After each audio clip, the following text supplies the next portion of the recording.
بسم اللہ الرحمن الرحیم۔ گزشتہ سٹوری میں ہم نے حضرت امام حسین کے قاصد کا قتل اور ابن زیاد کی حکومت کوفہ اور بصرہ میں، اور اس کے بعد ہم ذکر کریں گے ہانی بن عروہ کی گرفتاری، جو کہ مسلم بن عقیل کو جنہوں نے سنبھالا ہوا تھا، جنہوں نے گھر میں رکھا ہوا تھا اور جنہوں نے خفیہ طور پر رکھا ہوا تھا۔ یہاں یہ بات قابل ملاحظہ ہے کہ مسلم بن عقیل کو اپنی موت سامنے نظر آ رہی ہے، اور نہ صرف اپنی موت بلکہ اپنے پورے خاندان اہل بیت کی موت، اور اس کے ساتھ ایک صحیح اسلامی مقصد کی ناکامی دیکھ رہے ہیں۔ جس شخص کے ہاتھوں یہ سب کچھ ہونے والا ہے وہ اس طرح ان کے قابو میں ہیں کہ بیٹھے بیٹھے اسے ختم کر سکتے ہیں، مگر اہل حق اور خصوصاً اہل بیت اور اطہار کا جو ہر شرافت اور تقاضا اتباع سنت دیکھنے اور یاد رکھنے کے قابل ہے، اس وقت بھی ان کے ہاتھ نہیں اٹھتا۔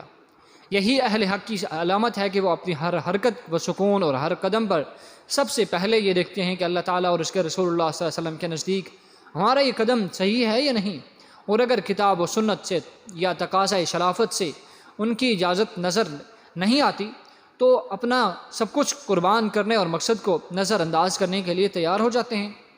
اس کے بعد شریک تو اسی بیماری میں 3 روز کے بعد انتقال کر گئے۔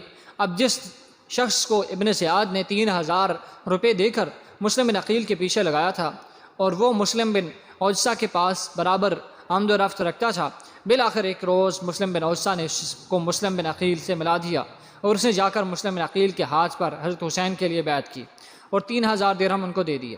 اب روزانہ ان کے پاس آنے جانے لگا، اور اس راستہ مسلم بن عقیل کی ہر نقل و حرکت اور تمام راز ابن زیاد کے پاس پہنچنے لگے۔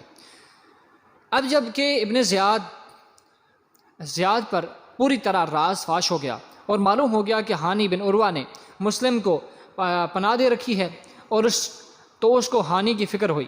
لوگوں نے کہا کہ یہ کیا بات ہے کہ بہت دنوں سے ہانی بن عروہ ہم سے نہیں ملے۔ لوگوں نے بیماری کا عذر بتایا، مگر اس کو تو گھر کے بیدی نے سب کچھ بتا رکھا تھا۔ اس نے کہا نہیں، ایسا نہیں ہے، وہ مرض سے اچھا ہو چکے ہیں، گھر کے دروازہ پر پہرہ کے لیے بیٹھے رہتے ہیں۔ آپ لوگ جاؤ اور اس کو سمجھاؤ کہ وہ اپنی ذمہ داریوں کو سمجھیں اور ہمارے پاس آئیں۔ یہ لوگ ہانی کے پاس پہنچے اور حالات کی نزاکت بتلا کر کہا کہ آپ ہمارے ساتھ چلیے۔ ہانی نے اپنے آپ کو مجبور پایا اور ان کے ساتھ چلنے کے لیے سوار ہو گیا۔ جب قصر امارات کے قریب پہنچے تو ان کو احساس ہوا کہ آپ آج میرے لیے خیر نہیں۔ آنے والوں میں ان کے عزیز حسان بن اسما بھی تھے۔ ان سے کہا کہ مجھے اپنے بارے میں خطرہ ہے۔ حسان نے جواب دیا کہ آپ بالکل فکر نہ کریں، میں تو کوئی خطرہ محسوس نہیں کرتا۔ وجہ یہ تھی کہ حسان ان واقعات سے بالکل بے خبر تھے۔ یہ لوگ ہانی کو ساتھ لیے ہوئے قصر امارات میں داخل ہوئے تو ابن زیاد نے قاضی کوفہ شریک سے کہا کہ اے خائن کو خود اس کے پاؤں نے یہاں تک پہنچا دیا۔ جب قریب آئے تو ابن زیاد نے شعر پڑھا، یعنی میں تو اس کی زندگی چاہتا ہوں اور وہ میرے قتل کے در پہ ہے۔ ہانی نے کہا کہ یہ کیا بات ہے؟ ابن زیاد نے کہا کہ کیا آپ یہ جانتے ہیں کہ ہم ان سازشوں سے بے خبر ہیں جو امیر المؤمنین کے خلاف آپ کے گھر میں ہو رہی ہیں؟ آپ نے مسلم بن عقیل کو اپنے گھر میں ٹھہرایا ہوا ہے اور اس کے واسطے اسلحہ اور رضا کار جمع کر رہے ہیں۔ ہانی نے انکار کیا اور گفتگو طویل ہوئی تو ابن زیاد نے اس اپنے جاسوس کو سامنے کر دیا جس کے ذریعے خبریں پہنچی تھیں، اور یہ ماجرا دیکھ کر ایک دفعہ تو ہانی ششدرا رہ گئی، مگر پھر ذرا سنبھل کر بولے، میری بات سنیے اور اس کو سچ مانیے، واللہ آپ سے جھوٹ نہ بولوں گا۔ واقعہ یہ ہے کہ بخدا نہ میں نے مسلم بن عقیل کو بلایا، نہ مجھے ان کے معاملہ کی کوئی خبر تھی۔ اچانک ان کو اپنے دروازے پر بیٹھا ہوا دیکھا تو اور مجھ سے میرے گھر کے مہمان ہونے کے لیے کہا۔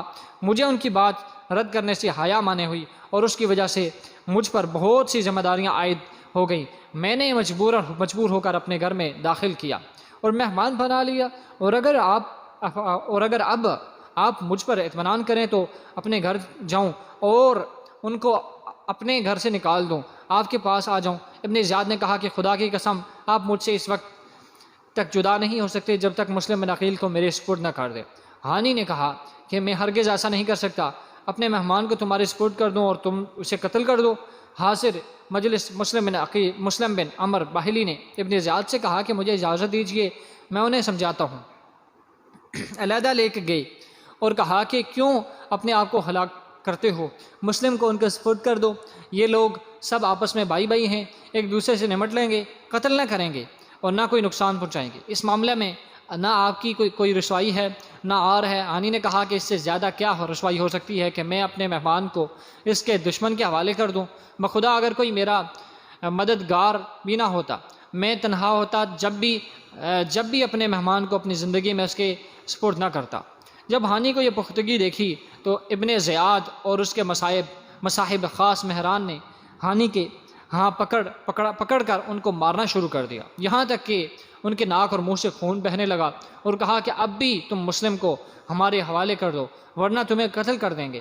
ہانی نے کہا میرا قتل کر دینا تیرے لیے آسان نہیں، اگر ایسا کرو گے تو تمہارے قصر امارات کو تلواریں گھیر لیں گی۔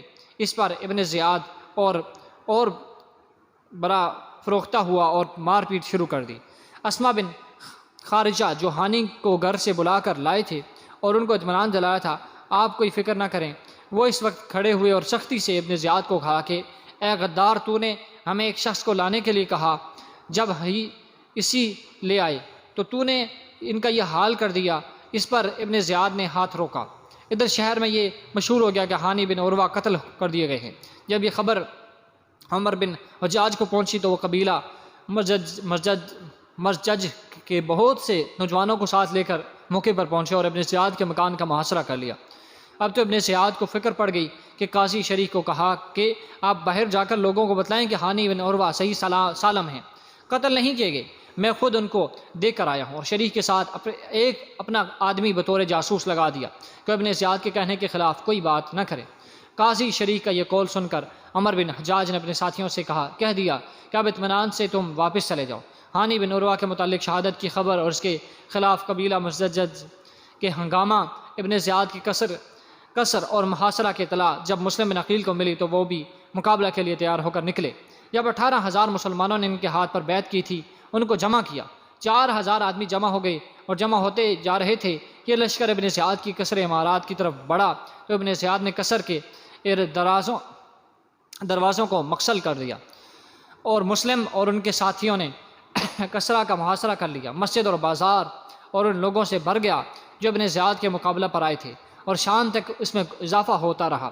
ابن زیاد کے ساتھ کسر امارات میں صرف 30 سپاہی اور کچھ خاندان کے سادات تھے۔ ابن زیاد نے ان لوگوں میں سے چند ایسے لوگوں کو منتخب کیا جن کا اثر و رسوخ ان قبائل پر تھا جو مسلم بن عقیل کے ساتھ محاصرہ کیے ہوئے تھے، اور ان کے کہا کہ تم باہر جا کر اپنے حلقہ اثر کے لوگوں کو مسلم بن عقیل کا ساتھ دینے سے روکو، ہاں مال و حکومت کا لالچ دلا کر یا حکومت کی سزا کا خوف دلا کر، جس طرح بھی ممکن ہو ان کو مسلم سے جدا کر دو۔ ادھر سادات کو حکم ہو دیا کہ تم لوگ کسر کی چھت پر چڑھ کر لوگوں کو اس بغاوت سے روکو اور اسی خوف و طمع کے ذریعے ان کو محاصرہ سے واپس جانے کی تلقین کرو۔